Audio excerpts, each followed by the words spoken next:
नमस्कार मंडळी, स्वागत आहे परत एका नवीन ब्लॉगमध्ये. तर तोंडाला पाणी सुटलंय ना. ब्लॉगची सुरुवातच अशी केली आहे. तर लास्ट ब्लॉगमध्ये मी तुम्हाला दाखवलं होतं की मी भाजीपाला आणला होता आणि त्याच्यामध्ये खूप सारे कॉर्न आणले होते, एकदम फ्रेश होते. आणि आता पावसाळ्यात खूप बेस्ट कॉर्न भेटतात, तर मीही आणले, खूप छान वाटले म्हणून. आणि आता त्याची वेळ आली आहे खायची. त्याला मस्तपैकी गॅसवर भाजून घेतलं आणि त्याला लिंबू, लाल तिखट आणि सॉल्ट टाकून मस्तपैकी चटपटीत असं बनवलेलं आहे. आता इवा इथे तिखट वगैरे खात नाही, त्याच्यामुळे इवासाठी फक्त लिंबू आणि मीठ टाकून तिच्यासाठी वेगळं बनवलं आहे. पण इथे इवाचं आणि माझं भांडण झालं होतं. इवाचं असं असतं, प्रत्येक गोष्टीमध्ये इवाचं असं असतं की मम्मी मला हे नाही खायचं, मला ते नाही खायचं. त्यामुळे मी इथे तिला रागवलं होतं आणि ती बाजूलाच होती. मी तिला कॅमेऱ्यामध्ये पण घेतलं नव्हतं. तिच्यासाठी एक सॉल्टवालं बनवून बाजूला ठेवून दिलं. आणि जेव्हा मी प्लेटमध्ये घेऊन गेले ना, मला जरासं कन्फ्युजन झालं की माझं कोणतं आहे. पण थोडंसं लाल तिखट वगैरे दिसलं, त्याच्यात मला कळालं.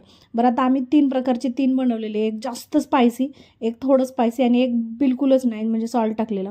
आणि इथून तुम्ही मागे बघू शकता, थोड्या वेळाने इवा येईल. इवाचं असं होतं की आता मम्मी माझ्याशी बोलत नाही आहे, माझ्यासाठी तर बनवलं आहे. आणि मी तिला बिलकुल बोलत नव्हते, कारण मला खरंच खूप राग आला होता. मुलं नेहमी असेच करतात, कुठलीही एखादी नवीन गोष्ट ट्राय करा, मम्मा मला हे नाही खायचं, मम्मा मला ते नाही खायचं. त्याच्यामुळे मी ना खूप वैतागून गेले होते. त्यामुळे मी म्हटलं की हे बघ, तुला नाही खायचं ना, नको खाऊ, मी मात्र एन्जॉय करणार. आणि कॅमेरा लावला ना आणि मस्तपैकी एन्जॉय करत खात होते. मला फक्त तिला दाखवायचं होतं. आणि थोड्या वेळाने तिला असं जाणीव झाली की मी मम्मीला थोडं अपसेट केलं. आणि मागून बघू शकता, इकडे फिर तिकडे फिर, कॅमेऱ्यामध्ये दिसेल असं. आणि आता तिला सॉरी तर बोलता येत नव्हतं, पण फक्त मागे फिर. कधी ना कधी मुलांचा हट्ट बंद करावाच लागतो. प्रत्येक गोष्ट खाल्ली पाहिजे आणि हेल्दी गोष्ट तर नक्कीच खाल्ली पाहिजे. त्याच्यामुळे मी म्हटलं चला आज हिला थोडंसं शिकूया, अद्दलच घडूया.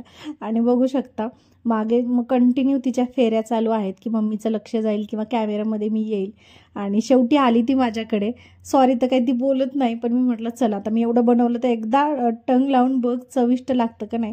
तिला लेमन वगैरे आवडतं, तर तिला हे म्हणजे सुरुवातीची कशी असते की नाही नाही मला हे नाही खायचं, नाही म्हणजे नाही. तर एकदा ट्राय केलं ना तर आपल्याला कळतं की बाबा चांगली गोष्ट आहे, नाही आपल्याला आवडेल. तर ट्राय करण्याच्या अगोदरच ते नाही बोलतात, त्याच्यामुळे मला खूप राग येतो.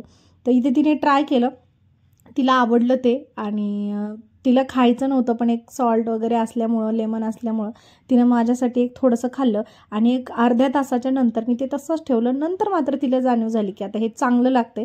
आणि नंतर पूर्ण तिने कॉर्न खाऊन घेतला. कधी कधी अशा आयडिया ट्राय कराव्या लागतात मुलांचा हट्ट दूर करण्यासाठी. असो, त्यानंतर संध्याकाळी स्वयंपाकासाठी आज मी माडगं बनवणार आहे. डाळ खिचडी जे म्हणतात ना, ते बनवणार आहे. त्यासाठी आपल्याला तांदूळ लागणार आहे. समजा तुम्ही 2 मूठ तांदूळ घेतले तर 1 मूठ मुगाची डाळ घ्यायची, व्यवस्थित निसून घ्यायचं. इथे बघा निवडल्याच्या नंतर सुद्धा एक काहीतरी कचरा होताच. असो, त्यानंतर त्याला भिजू घालायचं एक 5 मिनटं. नाही भिजू घातलं तरी चालेल. बरं, जेव्हा तुम्ही डाळ खिचडी बनवण्यासाठी तांदूळ यूज कराल ना, तर थोडासा नवीन तांदूळ यूज करायचा. बरेचसे लोक जुना तांदूळ यूज करतात, म्हणजे अगदी मोकळा होतो. तर डाळ खिचडी ही खूप पातळ असते, सो त्याच्यासाठी नवीन तांदूळ असेल तर. आणि त्याच्यासाठी आपल्याला एक 4 ते 5 लसणाच्या पाकळ्या लागतील आणि कढीपत्ता लागेल, जिरे मोहरी लागतील आणि 1 चमचा तूप लागेल. कारण जर डाळ खिचडी रात्रीच्या वेळेला तुम्ही तूप टाकून खाल ना, तर ते तुमच्या पोटासाठी बरं असतं. सो इथे मसाल्याचा डब्बा उघडत नव्हता. त्यानंतर जे लसण जे आहे त्याला मी थोडंसं कट करून घेतलं आहे, स्मॅश करून. तुम्ही कुटूनही टाकू शकता, पण माझा खलबत्ता धुवायला पडला असेल, त्याच्यामुळे मी इथे हे करत होते. आणि जोपर्यंत तेल वगैरे किंवा ते काय म्हणतात कुकर गरम होत नाही, तोपर्यंत मी माझ्या गॅलरीमधून एक कढीपत्त्याचं पूर्ण ते पानच तोडून आणलं. आमच्या गॅलरीमध्ये खूप फ्रेश कढीपत्ता आहे. मी बाहेरून कधीच कढीपत्ता आणत नाही, कारण एक जरी झाड लावलं ना तुम्ही, छोट्या जरी कुंडीमध्ये, म्हणजे प्रत्येकाच्या घरी एक छोटं झाड असतंच, म्हणजे छोटी गॅलरी असतेच, तर एखादी छोटी कुंडीमध्ये जरी तुम्ही लावलं आणि ते हातभर जरी झाड झालं ना, तर तुम्हाला पुरेल इतका कढीपत्ता नक्कीच तुम्हाला मिळेल. सो गॅलरीतून कढीपत्ता आणला, थोडंसं तेल टाकलं आणि 1 चमचा तूप टाकलं आणि त्याच्यामध्ये जिरे मोहरी व्यवस्थित तडकू दिल्या. त्याच्यानंतर लसण टाकलं, त्यानंतर कढीपत्ता त्यामध्ये टाकला आणि थोडंसं एक लालसर होईपर्यंत लसण झालं की मग कढीपत्ता टाकून हळदी मी ॲड करायची त्याच्यामध्ये आणि लगेचच त्याच्यात पाणी टाकून घ्यायचं. कारण लसण आहे ना, ते जास्त जळू द्यायचं नाही, ते पटकन जळून जातं. आणि हळदी टाकून पाणी हे करायचं आणि जेवढं तुम्ही तांदूळ आणि मूग डाळ यूज केली त्याच्या दुप्पट तिप्पट पाणी टाकायचं आणि एकच शिट्टी होऊ द्यायची कुकरची, कारण ते खूप घट्ट बनून जातं आणि एक शिट्टी झाल्यानंतर ते पाणी गळायलाही लागतं, कारण आता ऑलरेडी एवढं कुकर भरून पाणी टाकले म्हटल्यानंतर ते उतू जातं.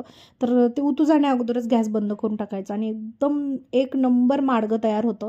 आणि माडगं म्हणजे तेच डाळ खिचडी, आणि त्याच्यावरून तुम्ही तूप टाकून खाऊ शकता. आणि ठेचा, लोणचं असं काही जर तुम्हाला तिखट पाहिजे असेल तर ते सुद्धा तुम्ही त्याच्यासोबत यूज करू शकता.